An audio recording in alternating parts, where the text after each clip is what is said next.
พี่น้องเสิร์ฟเปิดภาพมาตอนนี้ก็จะเป็นบรรยากาศยามกลางค่ำกลางคืนนะพี่น้องเนาะถ้าว่าพ่อแม่พี่น้องFCคนใดที่เข้ามารับชมคลิปเบาแอนกับขอให้มีแต่ความสุขกายสุขใจนะพี่น้องมีแต่ความเจริญรุ่งเรืองนะพี่น้องจะมาเว่าเกี่ยวกับเรื่องของน้องอาเบยนะพี่น้องก็มี FC หลายๆคนคอมเมนต์เข้ามาว่ายามใดสิซื้อดินให้น้องเพิ่นนะพี่น้องก็คือว่ามีแต่เลาะไปเรื่อยๆแท้บ่ซื้อจักเทื่อนะพี่น้องเพิ่นว่าอ่ะ ก็คือการซื้อดินซื้อดอนนี่ก็แม่นอยู่เนาะพี่น้องว่าซื้อได้ก็จังว่าซื้อได้ซื้อบ่ได้ก็ว่าซื้อบ่ได้เนาะพี่น้องเนาะเพราะว่าการที่เฮาเลาะหาดินดอนตอนหญ้าให้เพิ่นก็คือซื้อไปแล้วน้องเพิ่นอยู่บ่ได้มันก็บ่มีประโยชน์หยังถ้าว่าเฮาสิซื้อเนาะพี่น้องเฮาต้องเลือกสถานที่ที่มันเหมาะสมหรือว่าสถานที่ที่ทางน้องอาเบยเพิ่นอยู่ได้เนาะพี่น้องยกตัวอย่างว่าเธอซื้อไปแล้วน้องเพิ่นอยู่บ่ได้ ทั้งยีติดถนนหนทางก็คือเก่าเนาะพี่น้องเพราะว่าน้องเพิ่นอยู่บ่ได้ถ้าว่าซื้อไปแล้วน้องเพิ่นอยู่บ่ได้ก็บ่มีประโยชน์หยังยกตัวอย่างแบบว่าขับที่อยู่ได้ขับใจอยู่ยากอะไรเนี่ยพี่น้องเนาะยกตัวอย่างคือว่าเฮาไปทำงานอยู่เงินเดือนแพงแต่นายจ้างบ่ดีหรือว่านายจ้างจมมันก็อยู่บ่ได้นะพี่น้องสู้เงินเดือนบ่แพงแล้วอยู่สบายใจอ่ะแบบนั้นจะดีกว่าอันนี้ก็คือกันนะพี่น้องถ้าซื้อไปแล้วน้องอาเบยเพิ่นอยู่บ่ได้ก็บ่มีประโยชน์ สบายดีและสวัสดีพ่อแม่พี่น้องFCเบิดสู่คนเนาะบ่ว่าจะเป็นฝั่งไทยฝั่งลาวหรือว่าสิเป็นทางต่างประเทศก็ยินดีต้อนรับเข้าสู่ช่อง YouTube เบาแอนสตูดิโอหรือว่า Facebook Fanpage เบาแอนอีกแล้วเนาะพี่น้องเนาะซึ่งเปิดภาพมาตอนนี้ก็จะเป็นบรรยากาศยามกลางค่ำกลางคืนเนาะพี่น้องถ้าเข้ามาแต่อาบน้ำหนาวแห้งเนาะพี่น้องปกติเดือน4เดือน5เนี่ยโอ้อากาศร้อนแต่อันนี้อากาศหนาวเนาะ อาบน้ำแห้งบ่มีห้องน้ำแห้งหนาวขึ้นกว่าเก่าเนาะโอ้เวลาก็โอ้ดึกพอสมควรแล้วเนาะซึ่งมื้อนี้ก็นี่แหละจะมาเว้าเกี่ยวกับเรื่องของน้องอาเบยเนาะพี่น้องก็มี FC หลายๆคนคอมเมนต์เข้ามาว่ายามใดสิซื้อดินให้น้องเพิ่นเนาะพี่น้องก็คือว่ามีแต่เลาะไปเรื่อยๆแท้บ่ซื้อจักเทื่อเนาะพี่น้องเพิ่นว่าอ่ะก็คือการซื้อดินซื้อดอนนี่ก็แม่นอยู่เนาะพี่น้องว่าซื้อได้ก็จังว่าซื้อได้ ซื้อบ่ได้ก็ว่าซื้อบ่ได้นะพี่น้องเนาะเพราะว่าการที่เฮาเลาะหาดินดอนตอนหญ้าให้เพิ่นก็คืออ่าซื้อไปแล้วน้องเพิ่นอยู่บ่ได้มันก็บ่มีประโยชน์หยังถ้าว่าเฮาสิซื้อนะพี่น้องเฮาต้องเลือกสถานที่ที่มันเหมาะสมหรือว่าสถานที่ที่ทางน้องอาเบยเพิ่นอยู่ได้นะพี่น้องยกตัวอย่างว่าเธอซื้อไปแล้วน้องเพิ่นอยู่บ่ได้ทั้งยีติดถนนหนทางก็คือเก่าเนาะพี่น้องเพราะว่าน้องเพิ่นอยู่บ่ได้ จังไรน้องเพิ่นก็แปลว่าเลือกอยู่บอนเก่าเนาะพี่น้องคือยกตัวอย่างว่าเมื่อวานนี่เนาะพี่น้องก็มีทางทีมงานเฮาแหละพาไปเบิ่งดินเบิ่งดอนเนาะบ่อนดินอ้ายสร้างคนหนึ่งก็ประมาณอ่า60,000 บาทเนาะพี่น้อง60,000 บาทถ้าว่าตีเป็นอ่าเงินเหรียญก็โอ้ประมาณ2,000พุ่นเนาะพี่น้องเนาะแต่ว่าทางน้องเพิ่นน่ะก็บ่เลือกเนาะพี่น้องเพิ่นว่า บ่อยู่บ่หันเนาะแล้วก็เลยไปเบิ่งตอนที่2ที่บ่แอนไปถ่ายเมื่อวานนี่หั่นแหละเนาะพี่น้องเนาะแต่ว่าน้องเพิ่นน่ะว่าอยู่ได้บ่หันเนาะพี่น้องเนาะแต่บ่แอนก็ว่าดินต้นน่ะก็บ่ค่อยงามปานใดเนาะพี่น้องก็ดินก็แบบว่ามันเป็นทางน้ำเที่ยวลงไปนะพี่น้องและที่นี่ทางเฮาก็เลยว่าคอขึ้นไปทางเทิงพุ่นเนาะพี่น้องแบบว่าบ่อน้ำอาจจะบ่เอาเนาะพี่น้องเพราะมันเป็นสถานที่ น้ำไหลลงมาเพื่อจะทบมันก็ต้องบนบักลายเติบเลยพี่น้องก็เลยขยับขึ้นไปทางโน้นน้อยหนึ่งเนาะแต่ว่าทางน้องเอาเบยเพิ่นมาอยู่ได้บ่หันนะพี่น้องเนาะอันนี้แบบว่าทางแม่อยู่อเมริกาหรือว่าอยู่ USA เพิ่นก็ว่าพ่อให้น้องอยู่บนหันเพิ่นว่าสถานที่มันล่มลื่นอยู่ใกล้น้องสระบ่หรือว่าใกล้สระน้ำแต่ว่าสถานที่ไม่ว่าอยู่บ้านทั้งแม่เพิ่นไปอยู่ USA อาจจะบ่ค่อยมีป่าไม้มาชำบ่หรือว่าจังไดเนาะพี่น้องเพิ่นจึงมักสถานที่แบบนั้นทางเฮาก็ตามใจทั้งแม่เพิ่นเพราะว่าแม่เพิ่นเป็นคนซื่อเนาะพี่น้องเฮาก็บ่เป็นคนซื่อในมือแม่เพิ่นว่าเลือกบ่ทันก็สิซื้อบ่ทันเนาะพี่น้องก็คือการซื้อนี่ก็ทางเฮาก็ยังบ่ได้ตกลงเลยพี่น้องเอ้ยก็คือว่าไปเบิ่งลาดราวให้พ่อแม่พี่น้อง FC ตัดสินใจช่วยกัน ว่าดินตอนนี้พอซื้อบ่หรือว่าจังไดเหมาะสมบ่หรือว่าบ่เหมาะสมเนาะพี่น้องถ้าว่าเฮาเฮ็ดไป มาลุ่มมาล่วยสลุยสลายนี่ก็บ่ดีเนาะพี่น้องพ่อแม่พี่น้อง FC ก็จะมองเฮาว่าเป็นคนบ่ดีเฮ็ดงานบ่มีคุณภาพในหั่นจังซี่เนาะพี่น้องเฮ็ดงานบ่มีการเชื่อถอกเชื่อถือก็เป็นไปได้เด้พี่น้องเอ้ยบ่แม่นก็เลยว่ามื้อวานเนี่ยก็ถ้าว่าดินตอนนี้เป็นดาวก็ให้พ่อแม่พี่น้อง FC คอมเมนต์เข้ามาว่าเป็นจังไดเนาะบ่แม่นก็ยังบ่ทันเบิ่งครับเนาะพี่น้องคอมเมนต์ก็เพราะว่าบ่มีเวลาเพราะว่าไปเวียกทุกมื้อคือไปเวียกก็จนบ่มีเวลาอ่านคอมเมนต์พุ่นแหละเนาะพี่น้องเนาะมีแต่เวลาขับรถเพราะว่าขับรถจักรตลอดเนาะพี่น้องเพื่อที่ฮอดบ่อนเฮ็ดงานก็ต้องใช้เวลาพอสมควรเนาะก็เลยสิแหละสิมาอ่านคอมเมนต์ก่อนเนาะพี่น้องเนาะถ้าว่าอ่านบ่ทันก็ขอโทษขออภัยเนาะพี่น้อง FC ไว้ล่วงหน้าเนาะพี่น้องบ่มีเวลาแฮงเลยบ่แม่นก็ได้สิเตียนก็ขอน้อมยอมรับหลายเนาะพี่น้องเนาะบ่มีเวลาเบิ่งแฮงอีหลีเพราะว่าเฮามีแต่ไปมีแต่ขับรถเบิดมื้อเบิดเว้นเบิ่งก่อนเนาะพี่น้องว่าเป็นจังใดคอมเมนต์กับป้าลายแห้งพี่น้องเอ้ยที่บ่สวยเลยนะบางแอนหาที่ใหม่ให้น้องจะถมดินก็ไม่ไหวโอ้ราคา 60,000 บาทสวยกว่าตั้งเยอะแถมเขายังจะเบิกป่าออกให้ด้วยที่ก็สวยกว้างที่สวยงามด้วยน้องพี่น้องหลายๆคนก็มีแต่ว่าพร้อม60,000 บาทน้องพี่น้องเนาะหลายๆคนก็ว่าบ่แม่นเงินของพวกเจ้ามีหน้าที่ซื้อก็ซื้อไปโลดน้องพี่น้องเนาะก็แม่นอยู่เนาะพี่น้องว่าคือการซื้อก็คือบ่แอนเว้าให้แหละถ้าว่าซื้อไปเลยทางน้องเพิ่นอยู่บ่ได้ก็จะเสียน้ำจิตน้ำใจทางแม่ฮักหรือว่าผู้ใหญ่ใจดีเพิ่นคือเก่าเนาะพี่น้องก็เลยหาบ่อนที่เพิ่นว่าเอ้าซื้อให้แล้วอยู่ได้เอาแบบชั้นเลยเนาะพี่น้องเพื่อความสบายใจของน้องเพิ่นถ้าเฮาสิตัดสินใจแทนเพราะว่าเฮาก็บ่ได้ไปอยู่เนาะพี่น้องมันก็เลยยากคือเก่าแหละก็เลยให้เพิ่นตัดสินใจเองเนาะพี่น้องคอมเมนต์ก็หลายแฮงดีเนาะพี่น้อง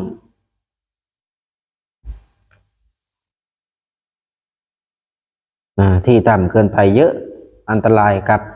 สายฝนเวลาฝนตกฝนว่าเนาะพี่น้องก็ขอบคุณหลายๆเนาะพี่น้องทุกกำลังใจที่คอมเมนต์เข้ามา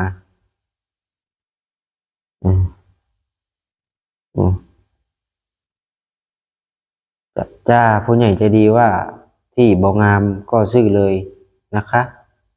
ข้าน้อยเพียงแค่ออกความคิดความเห็นค่ะคิดเห็นแบบคนโง่ยูทูบเบอร์เรื่องมาก60,000 บาทช่วยแล้วเนาะพี่น้องแต่หลายๆคนกับคอมเมนต์เข้ามาเนาะพี่น้องเนาะบางแอนกับบ่ได้ว่าจังเนาะพี่น้องยูทูบเบอร์เรื่องมากพวกคุณต้อง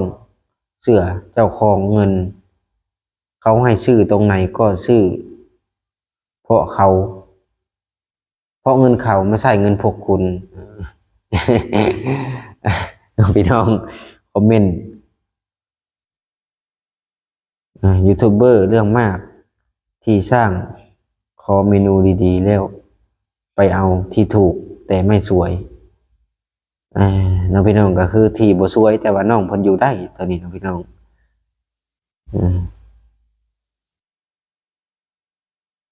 ถ้าว่าซื้อดีที่บ่สวยแล้วบวกกับค่าทนดินก็พอๆกันน้องพี่น้องเพิ่นว่าอ่านก็จะอ่านบ่สุดดอกพี่น้องเพราะมันหลายแฮงแต่ว่าหลายๆคนนี่ก็มีแต่ว่าอยากให้เอาบ่อน 60,000 นั่นแหละพี่น้องบ่แม่นก็เฮ็ดดีอยู่บ่อน 60,000 เนาะพี่น้องแต่ว่าน้องเพิ่นอยู่บ่ได้มันก็คือเก่าเนาะพี่น้อง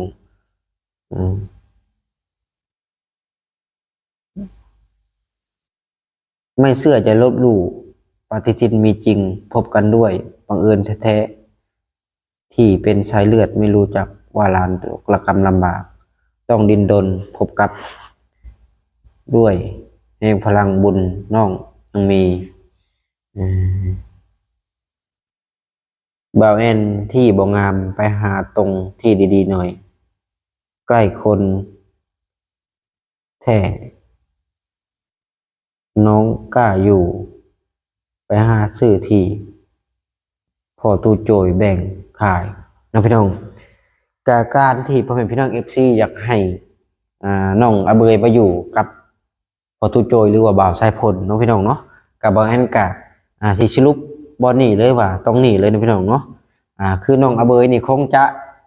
บ่ได้ไปอยู่แล้วเนาะพี่น้องเพราะว่าทางในบ้านเพิ่นก็บ่รับและที่นี่ทั้งชาวบ้านเพิ่นก็บ่พร้อมถ้าว่าสิให้น้องอเบยไปอยู่น้องอเบยเพิ่นก็ตัดสินใจแล้วว่าคือสิบ่ได้ไปอยู่เลยพี่น้องเนาะเพราะว่าไปอยู่ก็แบบว่าเวลาที่เพิ่นไปแล้วเพิ่นว่าเพิ่นคิดฮอดพ่อคิดฮอดแม่บ่อนที่พ่อแม่เพิ่นเสียหั่นแหละนะพี่น้องเพิ่นว่าอยู่บ่ได้เนาะเออก็แบบว่าอยากให้พ่อแม่พี่น้อง FC คลองอยากให้น้องเพิ่นไปอยู่นำสายพลนั่นแหละนะพี่น้องเนาะก็บ่ได้ไปอยู่แล้วนะพี่น้องอ่า ก็บ่อยากให้ความหวัง FC หั่นแหละนะพี่น้องที่แรก10 ล้านไปมา11 ล้าน1 ล้านควรเอาไปจ่ายค่าในบ้านมาวัดแทกเอกสารให้เออกว่าจะมาปรับปรุงพื้นที่ดินอีกหมดเงินอีก6,000 7,000ดีกว่านี้อ๋อพี่น้องคอมเมนต์กันหลายเจ้าของที่มอไซค์กว้างด้วยต่อไปก็มีราคาและที่ดินกว้างปลูกต้นไม้ได้ด้วยกระเมนความอ่าพี่น้อง FC ว้าวพี่น้องเนาะพูดมากบางคนเพิ่นว่าบ่เห็นพูดมากไม่ได้หล่อเหมือนณเดชน์ไม่ต้องพูดมากเข้าเรื่องเลยเนาะพี่น้องเอออ่าดินสร้างดีแล้วไม่ต้องทำอะไรแถมปิดถนนใหญ่ตรง15 คูณ 15แพงทางเครือข่าย2 ลักแม่นล้านตัดผมคอยเด้อผู้ใดเด้คอมเมนต์เข้ามาเนาะพี่น้องอันนี้บ่แม่นคือบ่เอาเสือกไปวัดแทกเลยเนาะพี่น้องก็คือที่แรกๆว่าจะเอาเสือกไปวัดแทกอยู่เนาะพี่น้องแต่ว่าเฮายังไปเบิ่งร้านลาวซื่อๆเนาะพี่น้องก็ยังบ่ได้ตกลงว่าสิซื้อก็คือมื้อซื้อนี่น่าจะเป็นวันจันทร์เนาะพี่น้องถ้าซื้ออีหลีนะเอออันนี้ก็เฮาก็เลยไปเบิ่งไปก่อนเนาะพี่น้องนี่แหละก็เลยบัดนี้ก็มาเบิ่ง FC คอมเมนต์เห็นดีบ่เท่าที่บ่แอนเบิ่งคอมเมนต์นี่400 กว่าคอมเมนต์นี่บ่มีผู้ใดเห็นดีนำเลยเนาะพี่น้องกับดินบ่อนที่เฮาไปเบิ่งมื้อนั้นเนาะมีคนมาช่วยก็เป็นลูกเป็นหลานพอมีเงินก็นับเป็นลูกเป็นหลานและเมื่อก่อนอยู่ในต้นไม้จนอายุ13-14 ปีคนเราก็แปลกประเทศนี้เนาะพี่น้องหลายๆคอมเมนต์เข้ามาบ่ว่าหยังเนาะพี่น้องราคาถูกก็จริงแต่ว่าจะไปถมที่ดินอีกไม่ใช่น้อยเนาะพี่น้องบ่งามไปเลย60,000ดีกว่าคนออกเงินไม่ว่าอะไรคนไม่ได้ออกเงินสั่งโน่นสั่งนี่สั่งนั่นแหละน้องพี่น้องคอมเมนต์น้องพี่น้องถ้าก็มีโอกาสมาคอมเมนต์ว่าเพิ่นจะตัดสินใจให้ซื้อบ่ FC จะพร้อมเพรียงบ่น้องพี่น้องแต่เท่าที่เบิ่งนี่ FC น่าจะบ่พร้อมเพรียงปานใดน้องพี่น้องเนาะทางเฮาก็มีแต่ว่าสิไปคุยกับแม่เพิ่นน้องพี่น้องว่าแม่เพิ่นสิว่าจังใดแต่ก็มีบางคนว่าราคาย่อมเยาพอเอาอยู่ถ้าว่าปรับดินให้มันเพียงนะพี่น้องก็ถ้าว่าปรับดินก็น่าจะประมาณ1 ล้านนี่แหละถ้าที่เจ้าของดินเพิ่นเว้าคือการอันบ้านที่บ่อนไว้อันไปเบิ่งครับก็บ่ได้ไกลเด้อพี่น้องเอ้ยก็ประมาณ10-20 เมตรนี่ติดเฮือนคนเลยเพราะว่าเฮือนคนมันจะมีอ้อมๆเบิดเนาะพี่น้องแต่ว่าดินบ่อนเฮาไปเบิ่งมันอยู่ท้ายหนองซื่อเนาะพี่น้องแคบหนองนะหน้าหนองเนาะพี่น้องถ้าซื้อตรงนี้ถมหลาย10 รถเลยนะยายว่าเพราะดูต่ำมากที่ไม่สวยด้วยแต่ที่สร้างสวยแต่แพงหน่อยแต่คงหมดหลายตังค์เลยแหละก็แม่นเนาะพี่น้องเพิ่นคอมเมนต์เข้ามาถ้าว่าเฮาสิซื้อโอ้แตกกันไปจังพี่น้องถ้าว่าเฮาสิซื้อก็แม่นอยู่ว่าซื้อก็ทั้งแม่เพิ่นก็พร้อมอยู่นะพี่น้องแต่ว่าคนที่ไปอยู่มันอยู่บ่ได้นะพี่น้องมันปัญหาตัวนี้แหละเนาะตัวนี้เป็นปัญหานะพี่น้องซื้อให้แล้วอยู่บ่ได้โอ้คือว่าแม่เพิ่นเสียเงินซื้อผู้ใดก็มีแต่ว่าพร้อมบ่อนดินช่างรถมอไซค์นะพี่น้อง60,000นะถือว่าโอเคก็เสียงเดียวกันเบิดนะพี่น้องชาวที่บ่แอนเบิ่งนั่นแหละ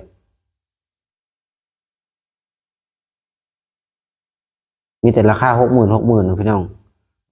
คนในกระพร้อม60,000เบิดโอ้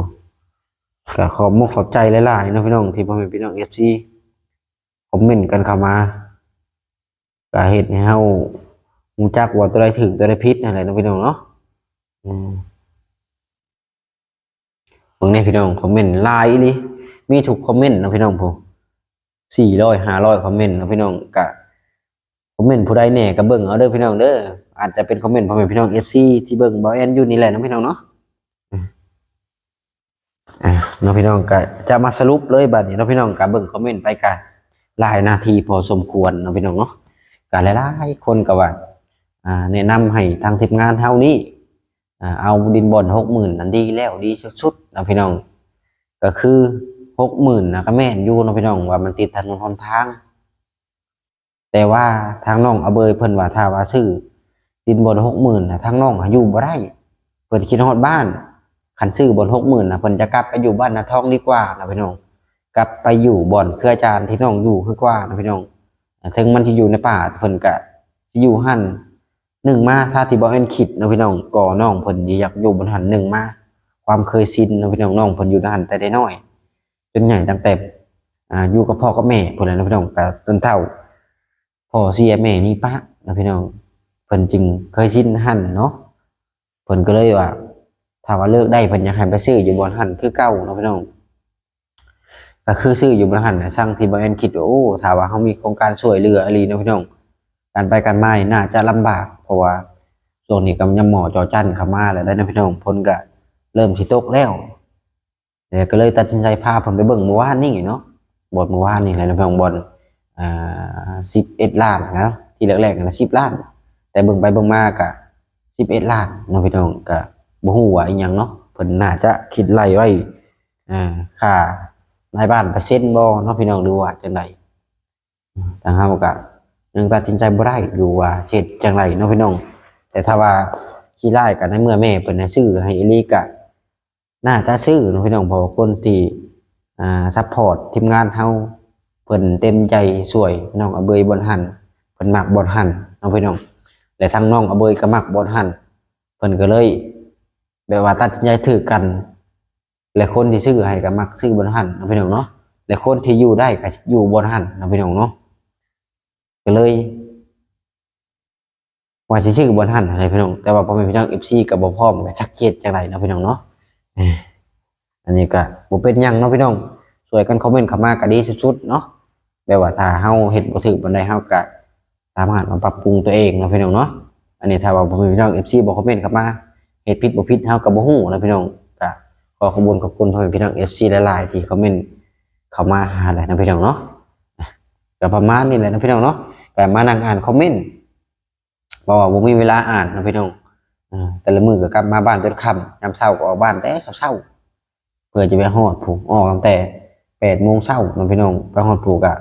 10 โมงกว่าบางทีก็นะพี่น้องเพื่อถ่ายคลิปโฟโต้โจยเล็กๆน้อยเพื่อเดินทางไปหาน้องเพิ่นจากบ้านโฟโต้โจยไปนี่ก็ประมาณ20 กว่ากิโลนะพี่น้องเกือบฮอด30พุ่นแหละถ้ามันก็ลกเข็กนะพี่น้องเนาะโอเคนะพี่น้องมาฮอดนี่ก็จะเป็นช่วงท้ายคลิปเลยเนาะถ้าว่ามีหยังคืบหน้าหรือว่ามื้อวันจันทร์นี่แหละก็จะมีคำตอบนะพี่น้องว่าซื้อหรือบ่ซื้อเนาะถ้าเป็นซื้อก็น่าจะอยู่บ่ทันเลยนะพี่น้องน้องอเบยก็อยู่ได้บ่ทันแล้วก็ทางแม่เพิ่นที่อยู่อเมริกาก็ตัดสินใจว่าซื้อบ่ทันดินมันบรรยากาศร่มรื่นดีก็ทางเฮาก็บ่มีทางเลือกนะพี่น้องก็มีแต่ว่าตามใจทั้งแม่เพิ่นเนาะพี่น้องบ่แม่นว่าคัดค้านได้ออกมาเว้าไปสิกันพี่น้องก็มีแต่ออกมาอ่านคอมเมนต์เล็กๆน้อยๆซื่อๆเนาะพี่น้องจักหน่อยว่าบอกแอนจังซั่นจังซี่โอ้ตายแล้วเนาะพี่น้องเนาะออกมาอ่านคอมเมนต์ให้พ่อแม่พี่น้อง FC ฟังเนาะพี่น้องเนาะจังได๋ก็ขอบพระคุณพ่อแม่พี่น้อง FC เบิดสู่คนเนาะพี่น้องที่เข้ามากดติดตามและเป็นกำลังใจให้บ่าวแอนเฮ็ดคลิปเนาะพี่น้องสุดท้ายนี้ก็ขอให้พ่อแม่พี่น้อง FC เบิดสู่คนที่เข้ามาหาชมคลิปบ่าวแอนกับขอให้มีแต่ความสุขกายสุขใจนะพี่น้องการเดินทางปลอดภัยไปก่อนพี่น้องสบายดีแหละสวัสดีพี่น้อง